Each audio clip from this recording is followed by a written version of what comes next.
آخر ہیلی کاپٹر ہماری تلاش کا دوسرا دور مکمل کرتے ہوئے دوبارہ پہاڑی کی چوٹی تک جا پہنچا۔ یہ دوسرا دور بھی ظاہر ہے ناکام ہی رہا تھا، لہٰذا اس بات کی امید تھی کہ پائلٹ یا تو واپس چلا جائے گا یا پھر جگہ تبدیل کر دے گا۔ لیکن ہم نے بڑی حیرت سے دیکھا کہ پائلٹ نے ہمیں دوبارہ انہی جگہوں پر تلاش کرنا شروع کر دیا تھا جہاں پہلے اس کی کوششیں ناکام ہو چکی تھیں۔ ظاہر نے مایوسانہ لہجے میں کہا، اوہ میرے خدا، اب کوئی توقع رکھنا فضول ہے۔ میں نے کہا، ایسا نہ کہو ظاہر، پائلٹ ہمیں یہی باور کروانا چاہتا ہے کہ ہم اس سے بچ نہیں سکیں گے۔ وہ بولا، اس کا مقصد خواہ کچھ ہی کیوں نہ ہو جناب، لیکن یہ حقیقت ہے کہ اس سے بچنا محال ہے۔ میں نے سنگین لہجے میں کہا، نہیں ظاہر، یہ اعصاب کا کھیل ہے، حقیقت یہ نہیں ہے۔ وہ بولا، یہ حقیقت ہے جناب، یہ حقیقت ہے اور اس حقیقت سے انکار ممکن نہیں۔ میں نے کہا، نہیں ظاہر نہیں، وہ جیت نہیں سکتا، میں اسے جیتنے نہیں دوں گا۔ میرا انداز جنونی ہو گیا۔ اسی وقت ہیلی کاپٹر چنگھاڑتا ہوا پھر ہمارے سروں پر سے گزرا اور ہم پھر دبک جانے پر مجبور ہو گئے۔ ہیلی کاپٹر گزرنے کے بعد ظاہر نے کہا، اس کی آواز سنیے جناب، یوں معلوم ہوتا ہے جیسے پائلٹ ہمیں پیغام دے رہا ہو کہ وہ جانتا ہے ہم کہاں ہیں اور وہ کبھی ہمارا پیچھا نہیں چھوڑے گا۔ میں نے کہا، وہ کبھی ہمیں شکست نہیں دے سکے گا ظاہر، آخری فتح ہماری ہوگی۔ ظاہر نے پوچھا، دوسرے ہیلی کاپٹر کہاں ہیں جناب؟ اور میں اسے ترحم آمیز نگاہوں سے دیکھنے لگا۔ میں نے کہا، اولیو ہارورڈ جانتا ہے کہ یہ ایک ہی ہیلی کاپٹر ہماری جان کو بہت ہے، دوسرے ہیلی کاپٹر کی کیا ضرورت ہے؟ ظاہر بولا، اگر ہمارے آگے بڑھنے کی یہی رفتار رہی تو ہمارے تعقب کنندگان بہت جلد ہم تک پہنچ جائیں گے۔ میں نے کہا، آخری چوٹی تک پہنچنے میں ایک دن لگے گا، ہمارے تعقب کنندگان کو آدھا دن تو لگنا ہی چاہیے۔ وہ بولا، آپ نے نوٹ کیا ہوگا کہ انہوں نے خود کو چھپانے کی کوشش نہیں کی تھی۔ میں نے کہا، چھپنا ان کی نہیں، ہماری ضرورت ہے۔ ظاہر جھاڑ جھنکار کو گھورنے لگا، پھر بولا، ہمیں پورا راستہ رینگ کر طے کرنا ہوگا۔ میں بڑبڑایا، شاید اگر ضرورت ہوئی تو ہم رینگ کر ہی سفر کریں گے۔ میں نے خاموش ہو کر ظاہر کے چہرے کا جائزہ لیا جو میری بات سن کر فق ہو گیا تھا۔ پھر میں نے اپنی بات میں اضافہ کیا، لیکن اس کی ضرورت نہیں پڑے گی، ہیلی کاپٹر کو واپس جانا ہی ہوگا۔ میرا اندازہ غلط ثابت ہوا۔ سورج بلند ہوتے ہوتے ہمارے سروں کے عین اوپر پہنچ گیا، مگر ہیلی کاپٹر نے ہماری لا حاصل تلاش جاری رکھی۔ ہمیں سکون کا ایک لمحہ بھی میسر نہ سکا۔ اس سے بہتر تو گزشتہ دن تھا جب ہمیں دیکھ لیا گیا تھا، تاہم کچھ سکون تو تھا، لیکن اب تو ہم دوہرے عذاب سے گزر رہے تھے۔ سفر کی مشکلات کے ساتھ ساتھ ہیلی کاپٹر کے پائلٹ کی نظروں میں آنے سے بچنا بھی ضروری تھا۔ چلچلاتی دھوپ میں کربناک سفر کا عذاب جھیلتے ہوئے ہم ایک ایک انچ سرکتے ہوئے آگے بڑھتے رہے۔ ہمارے جسموں سے بہتے ہوئے پسینے پر گرد اڑ اڑ کر پڑتی رہی، یہاں تک کہ اس نے کیچڑ کی سی صورت اختیار کر لی۔ جھاڑیوں اور جا بجا ابھرے ہوئے نوکیلے پتھروں سے رگڑ کھا کھا کر ہمارے جسموں اور چہروں پر انگنت خراشیں پڑ گئی تھیں۔ ہمارے جسموں کا ایک ایک جوڑ پھوڑے کی طرح دکھ رہا تھا۔ اس عالم میں سفر جاری رکھنے کے لیے ہمیں ہر قدم پر قوت ارادی استعمال کرنا پڑ رہی تھی۔ زوال کے وقت کہیں جا کر بمشکل تمام ہم اس بلندی تک پہنچنے میں کامیاب ہو سکے جتنی بلندی پر ہم نے گزشتہ رات بسر کی تھی۔ ہوا غیر معمولی حد تک گرم تھی، اسے لو کہنا ہی زیادہ مناسب ہوگا، ایسی لو جس میں گرد کے بے شمار ذرات بھی شامل تھے۔ ہیلی کاپٹر عذاب کے فرشتے کی طرح ہمارے آس پاس منڈلا رہا تھا۔ میں پائلٹ کی مستقل مزاجی پر حیران تھا۔ معلوم نہیں وہ کس مٹی کا بنا ہوا تھا، اس کی جگہ کوئی بھی دوسرا شخص ہوتا تو کب کا مایوس ہو کر واپس جا چکا ہوتا، لیکن وہ ہمیں تلاش کیے جا رہا تھا۔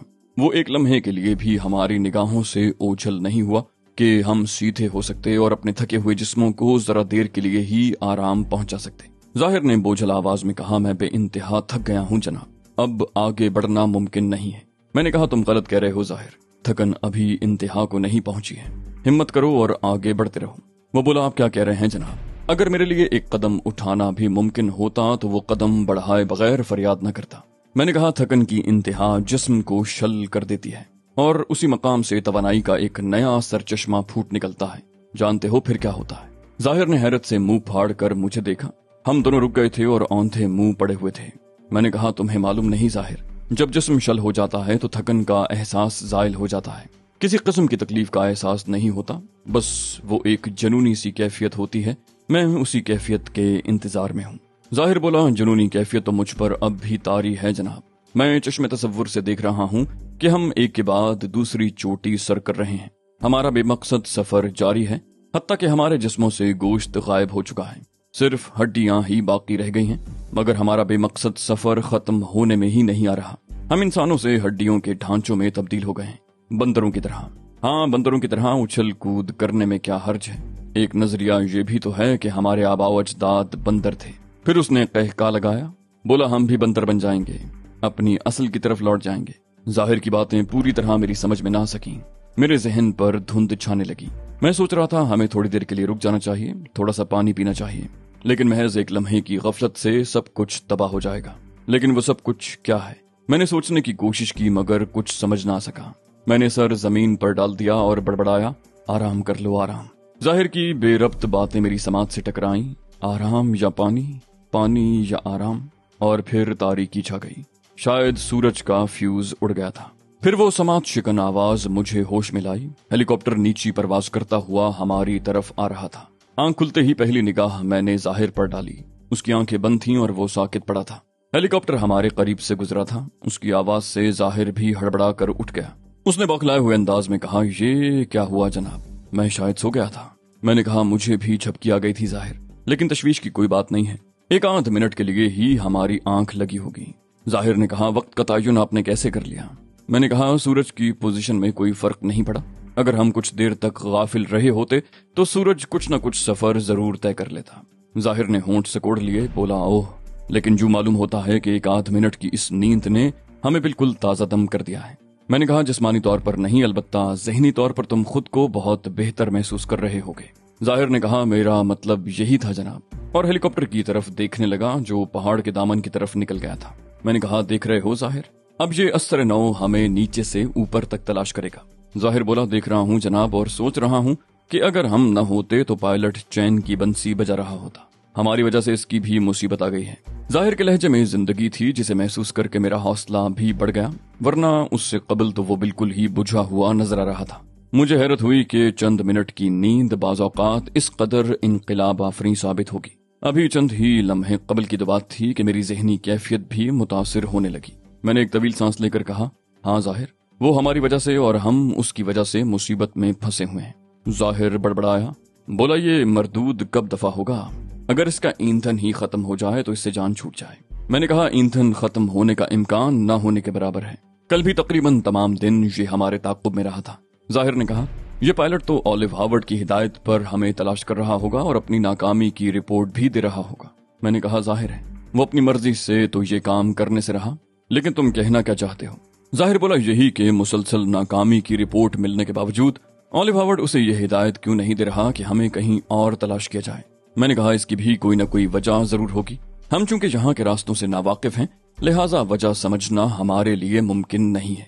वो बोला, बहरहाल जनाब, हम बुरी तरह नरगे में आ चुके हैं। हेलीकॉप्टर से बच गए तो पैदल आने वाली पार्टियों की जद में जरूर आ जाएंगे। मैंने कहा, उन्हें यहाँ तक पहुँचने में ज्यादा से ज्यादा 5 और कम से कम 4 घंटे लगेंगे। जाहिर बोला, उस वक्त तक शाम हो चुकी होगी, हेलीकॉप्टर भी थक हार कर वापस चला ही जाएगा। मैंने कहा, रात होने तक हमें पहाड़ की चोटी पर पहुंच जाना चाहिए और इसके लिए अब हमें अपनी रफ्तार बढ़ानी पड़ेगी। जाहिर बोला, हम कितनी ही रफ्तार से क्यों ना आगे बढ़ें, रात तक चोटी पर नहीं पहुंच सकेंगे। मैं जाहिर की इस बात पर झुंझला गया, मगर मैंने नरमी से कहा, फिर हमें क्या करना चाहिए? वो बोला, हमसे एक गलती हुई है जनाब, हमने इन पहाड़ों को बराह रास्त उबूर करने की कोशिश की है। इसी वजह से हमारे ताक़ुब कनंदा हमारी तरफ बढ़े चले आ रहे हैं। अगर हम अपना रास्ता तब्दील कर दें तो जाहिर है वो हमें आसानी से नहीं ढूंढ सकेंगे। मैंने तहम्मुल मिजाजी से कहा, मैं तुम्हारी बात समझ रहा हूँ, तुम्हारे जहन में कोई मंसूबा हो तो पेश करो। वो बोला, इस वक्त तो हम यूं ही अपना सफर जारी रखें और शाम को रुक जाएं, जितना आराम करना हो कर लें और उसके बाद रात के अंधेरे में दोबारा सफर शुरू कर दें। लेकिन पहाड़ उबूर करने की बजाय दाईं समत मुड़ जाएं और पहाड़ के ऊपर ही सफर जारी रखें। इस तरह सुबह होने तक हम उनकी जद से निकल चुके होंगे। मैंने कहा, यह बात मेरे जहन में भी थी, लेकिन ये भी तो सोचो कि इस तरह हमारा सफर कितना तवील हो जाएगा। जाहिर बोला, ये मजबूरी भी तो है जनाब, अगर हम सीधे चलते रहे तो उनसे बच नहीं सकेंगे, और अगर एक बार उनसे दूर निकल गए तो फिर वक्त गुजरने के साथ साथ उन्हें अपना दायरा कार बढ़ाते रहना पड़ेगा। लिहाजा अगर जरूरत पड़ी तो हम आज तमाम रात सफर करेंगे। जाहिर दिमाग इस्तेमाल कर रहा था, जो एक खुशकुन अलामत थी। ये भी हौसला अफजा बात थी कि वो तमाम रात सफर जारी रखने के लिए आमादा था। जाहिर के मंसूबे पर अमल करने में एक फायदा ये भी था कि अगर पहाड़ के दूसरी तरफ ऑलिव हावर्ड के आदमी पहले से मौजूद होंगे तो हम उनकी पोजीशन से आगाह हो सकेंगे, इसलिए कि हम बुलंदी पर होंगे। ऑलिव हावर्ड से कुछ बैद नहीं था कि वो हमें दोनों तरफ से घेरने की कोशिश करता। वो किसी भी जरिए से अपने आदमी पहाड़ के दूसरी जानिब भिजवा सकता था। मैंने कहा ठीक है जाहिर, तुम्हारा मंसूबा मुझे मंजूर है, हम इस पर अमल करेंगे। अब जल्दी से पानी पियो और चल पड़ो। हमने हेलीकॉप्टर से बचते हुए कैन निकाला। दोनों ने बारी बारी चंद घूंट पानी पिया और फिर से कोह पैमाई शुरू कर दी।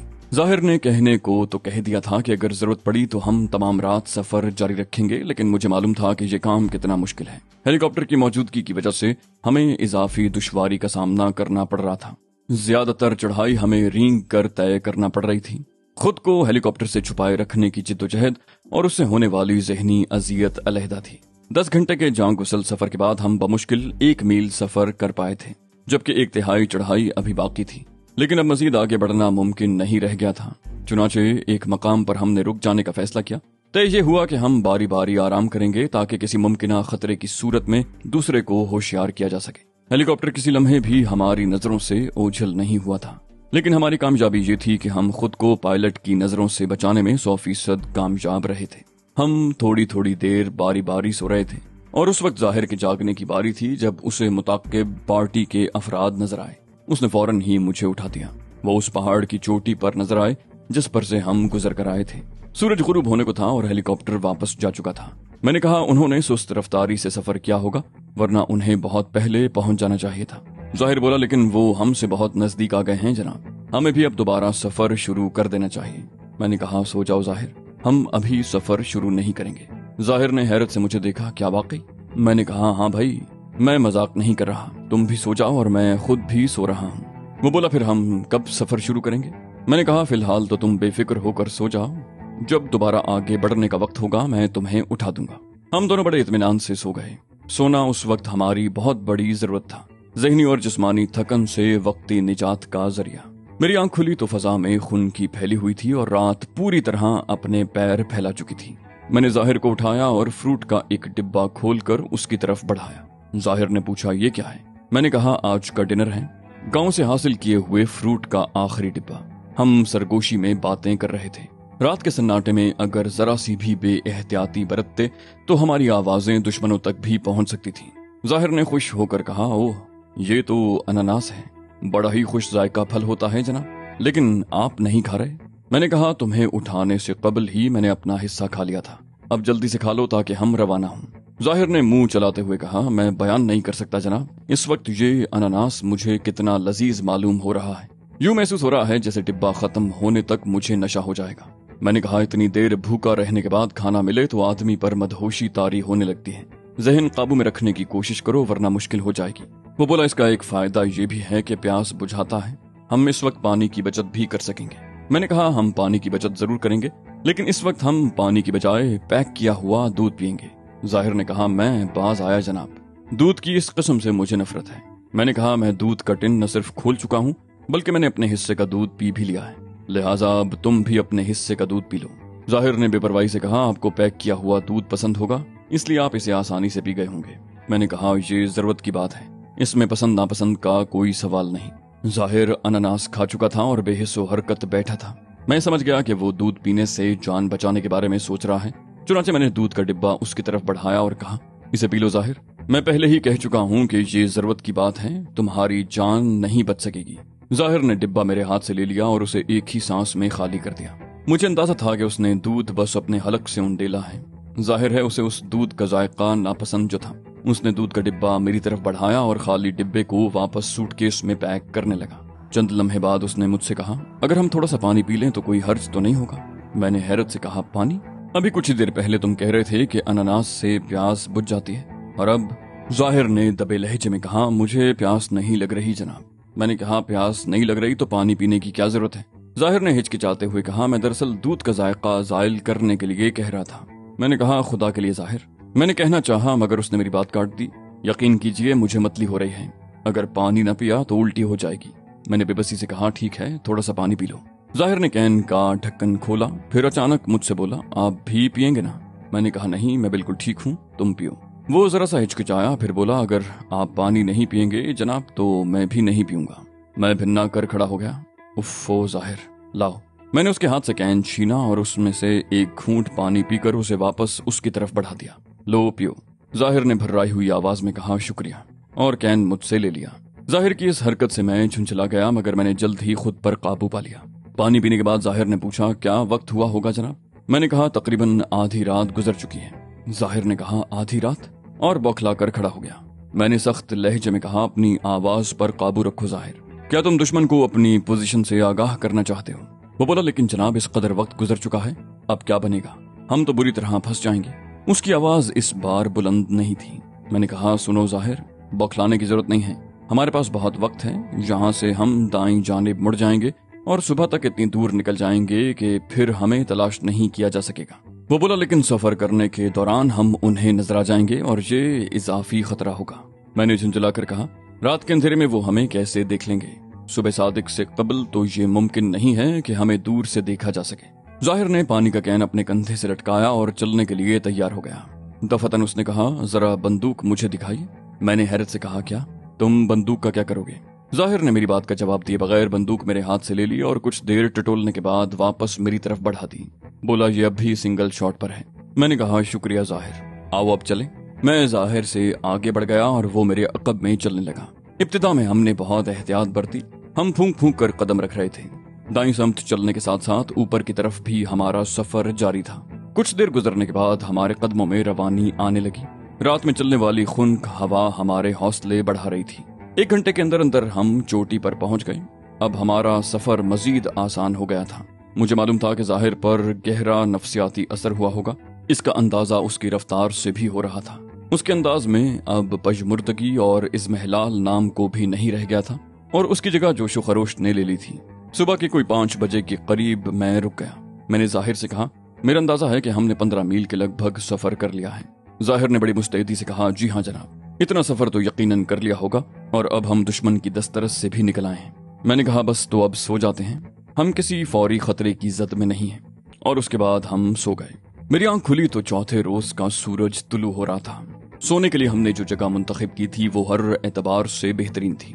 چوٹی سے ذرا نیچے اس جگہ کی پوزیشن ایسی تھی جہاں نہ تو ہمیں دور سے دیکھا جا سکتا تھا اور نہ ہی آسانی سے ہم تک پہنچا جا سکتا تھا۔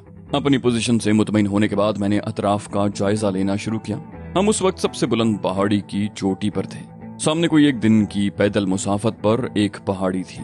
دونوں پہاڑوں کے درمیان کا علاقہ دیکھ کر یوں محسوس ہوتا تھا جیسے اس جگہ پر کوئی دیو ہیکل ہتھوڑا مار کر اسے توڑ پھوڑ دیا گیا ہو۔ درمیانی وادی ٹیلوں، کھائیوں اور ناہموار زمین پر مشتمل تھی۔ وہاں سبزہ بھی بکثرت تھا، جس سے یہ شبہ ہوتا تھا کہ وہاں کوئی دریا یا چشمہ بھی موجود ہوگا۔ اس کٹی پھٹی ناہموار وادی میں سفر کرنا ہمارے لیے بے شمار خطرات کا باعث ہو سکتا تھا، جبکہ یہی جگہ ہمارے دشمنوں کے لیے بہت موزوں تھی۔ وہ بڑے اطمینان سے کہیں بھی گھات لگا کر بیٹھ سکتے تھے۔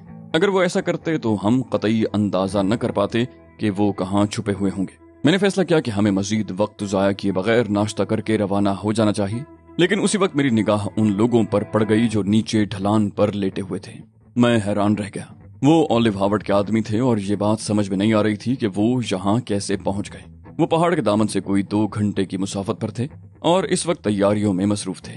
مجھے یقین ہو گیا کہ ہماری تلاش میں کئی پارٹیاں سرگرداں ہیں۔ میں نے ناشتہ کرنے کا فیصلہ مؤخر کرتے ہوئے کسی اور پارٹی کی تلاش میں نظریں دوڑانا شروع کی اور اسی دوران میں نے ایک ہاتھ سے ظاہر کو جھنجھوڑ ڈالا۔ ظاہر نے یوں جھنجھوڑے جانے پر اٹھتے ہوئے بھنا کر کہا، کیا ہو گیا جناب، کیا بات ہے؟ میں نے کہا، ہمیں تلاش کرنے والی ایک پارٹی یہاں بھی موجود ہے ظاہر۔ مجھے یقین ہے اور پارٹیاں بھی ہوں گی، میں انہی کو تلاش کرنے کی کوشش کر رہا ہوں۔ ظاہر بڑی پھرتی سے اٹھ کر میرے برابر آ گیا۔ اس کی نیند کافور ہو گئی تھی۔ اس نے مجھ سے پوچھا، کہاں جناب؟ میں نے کہا، ایک پارٹی تو سامنے ہی موجود ہے۔ میں نے اشارے سے اسے بتاتے ہوئے کہا، لیکن ہمیں روانہ ہونے سے قبل یقینی طور پر معلوم ہونا چاہیے کہ یہاں مزید کتنی پارٹیاں موجود ہیں۔ ہم بڑی خاموشی سے اپنے دشمنوں کی تلاش میں نظریں دوڑا رہے تھے۔ دفتن ظاہر نے میرا بازو پکڑ لیا اور بولا، وہ دیکھیے جناب، ہمارے دائیں جانب کوئی آدھے میل کے فاصلے پر کچھ افراد ایک قطار کی صورت میں پہاڑ پر چڑھ رہے تھے اور وہ چوٹی کے کافی نزدیک پہنچ چکے تھے۔ وہ سب ہمیں بیک وقت نظر نہیں آ رہے تھے، اس لیے میں نے انہیں ایک ایک کر کے گنا۔ وہ کل 11 افراد تھے۔